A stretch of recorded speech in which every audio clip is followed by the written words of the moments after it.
కాలం చూస్తుంటేనే అయిపోతుంది, టైము తెలియకుండానే అయిపోతుంది. సరే, మనం పోయిన డిసెంబర్లో ఓడిపోయాం. డిసెంబర్ 3 నాడు ఫలితం వచ్చింది, మనం ఓడిపోయినాం. కొద్ది స్వల్ప తేడాతో ఓడిపోయినాం. పెద్ద మనకేదో శరాఘాతం లాగా పేద తలగకూడని దెబ్బేదో మనకేం తలగలేదు. ఒకసారి దేశ రాజకీయం చూస్తే ఈరోజు 10 ఏళ్లకు మించి ఈ దేశంలో ఒక పార్టీ తిరిగి మళ్ళీ రావడం మూడోసారి కూడా అంటే కొంత కష్టతరమైన పనిగానే ఇవాళ రేపు కనబడతా ఉన్నది. అట్లాంటిది మనం 2014లో 63 సీట్లతో అధికారంలోకి వచ్చినాం. 18లో ఇంకొక 25 సీట్లు పెంచుకొని 88 సీట్లతో అధికారంలోకి వచ్చినాం. 2023లో కూడా నిజంగా చెప్పాలి అంటే మనకు జరిగిన ఓటమి పేద ఓటమి కాదు.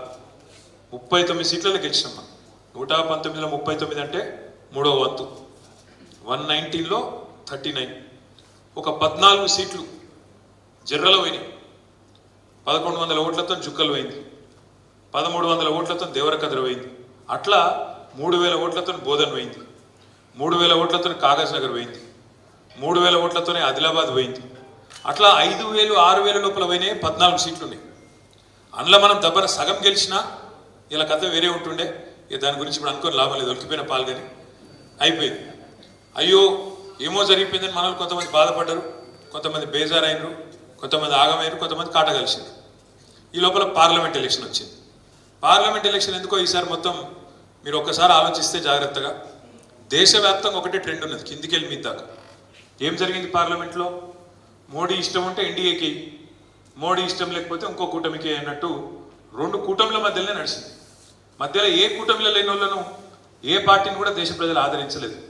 ఉదాహరణకు మీరు చూస్తే పైన కాశ్మీర్ నుంచి కింద కన్యాకుమారి వరకు అదే ట్రెండ్ ఉన్నది. ఎట్లా అంటారా? పంజాబ్లో అకాలీదళ్ అనే పార్టీ ఉంటుంది. ఆ పార్టీ 2 కూటమిలో లేకుండే, అటు ఎన్డీఏలో లేదు, ఇటు ఇండియాలో లేదు, వాళ్ళకి సీట్లు రాలే. పక్కకు వస్తే ఒరిస్సా, అక్కడ కూడా బిజు జనతాదళ్, వాళ్ళు కూడా 2 కూటమిలో లేకుండే, ఒక సీటు ఒకటే వచ్చినట్టుంది. అది కూడా ఒకటి వచ్చిందో రాలేదు. అది కూడా 5 సార్లు ముఖ్యమంత్రి నవీన్ పట్నాయక్ గారు, వాళ్ళకు కూడా రాలేదు. ఉత్తరప్రదేశ్లో మాయావతి గారి పార్టీ, పెద్ద పార్టీ బీఎస్పీ, వాళ్ళకు కూడా ఒక్క సీటు రాలేదు. వాళ్ళు కూడా 2 కూటమిలు ఎక్కడ లేకుండే. ఇంకోది కిందికి వస్తే మనకు కూడా రాలేదు. కింద జగన్మోహన్ రెడ్డి గారు కూడా 2 కూటమిలు లేకుండే. కాకపోతే ఆయనకి ఏంటంటే అసెంబ్లీ ఎలక్షన్ కూడా కలిసి రావడంతో ఆయనకు ఒక 4 సీట్లు వచ్చినాయి. పార్లమెంటు, అసెంబ్లీ మన 11 వచ్చినాయి. ఇంకోది కిందికి పోతే ఇంకా గమ్మత్తు. కేరళలో లెఫ్ట్ ఫ్రంట్ గవర్నమెంట్ ఉంది. ఆడ సిపిఎం గవర్నమెంటే ఉంది. ఎల్డిఎఫ్ అంటారు దాన్ని, లెఫ్ట్ డెమోక్రాటిక్ ఫ్రంట్. ఎక్కడైతే కేరళలో వాళ్ళ గవర్నమెంట్ ఉందో, ఎక్కడైతే కేరళలో సిపిఎం పార్టీ నాయకత్వం వహిస్తుందో ఆ గవర్నమెంట్కు, ఆ కేరళలోనేమో వాళ్ళు కూటమిలో లేరు, ఇండియా కూటమిలో చేరలే. వాళ్ళు చేరకపోతే అసలు కేరళలో వాళ్ళకి సీటే రాలేదు. 20 సీట్లలో 1 సీటు కూడా రాలేదు. కానీ పక్కకు తమిళనాడు ఉంటుంది. తమిళనాడులో సిపిఎం పార్టీ ఏమో ఇండియా కూటమిలో చేరింది. ఏ రాష్ట్రానికి ఆ రాష్ట్రం నిర్ణయం తీసుకున్నారు. కేరళ సిపిఎం చేరలే, తమిళనాడు సిపిఎం చేరింది. కేరళనేమో సీటు రాలేదు ఎక్కడైతే అధికారం ఉన్నారు. కానీ తమిళనాడులో చూస్తే 2 పార్లమెంట్ సీట్లు వచ్చినాయి సిపిఎం కూటమిలో చేరినాక. ఏం జరిగిందంటే దేశంలో నిట్ట నిలువున దేశం చీలింది. 294 ఒక దిక్కు, 239 ఒక దిక్కు వచ్చినాయి. మధ్యలో ఏ కూటమిలో లేని వాళ్ళు కేవలం 18 సీట్లే వచ్చినాయి. కాబట్టి మనం ఏదో పెద్ద బాధపడిపోయి ఏదో మనకేదో పెద్ద దెబ్బ తగిలింది బాధపడవలసిన అవసరం కానీ భయపడవలసిన అవసరం కానీ ఎంత మాత్రం లేదు. ఎందుకంటే ప్రజలు ఏదైతే కొంతమంది కాంగ్రెస్ చెప్పిన అడ్డగోలు హామీలు నమ్మి మోసపోయారు. అంటే మీరు గన్పూర్లో మోసపోలేదు, కానీ గన్పూర్లకు వేరే మోసం జరిగింది. గన్పూర్లో మోసపోయారు, మేము కూడా మోసపోయాం, అది కూడా చెప్తాను ఇప్పుడు. కానీ ప్రజలు వరంగల్ జిల్లాలో జనగామ, గన్పూర్ కాకుండా మిగతా నియోజకవర్గాలు ఏవైతే ఉన్నాయో అక్కడ కాంగ్రెస్ అడ్డగోలు హామీలు నమ్మిను. ఇది ఇస్తారట, అది ఇస్తారట, అట్లనట, ఇట్లనట. రేవంత్ రెడ్డి దబుక్రమై తెచ్చుకోమంటుండు.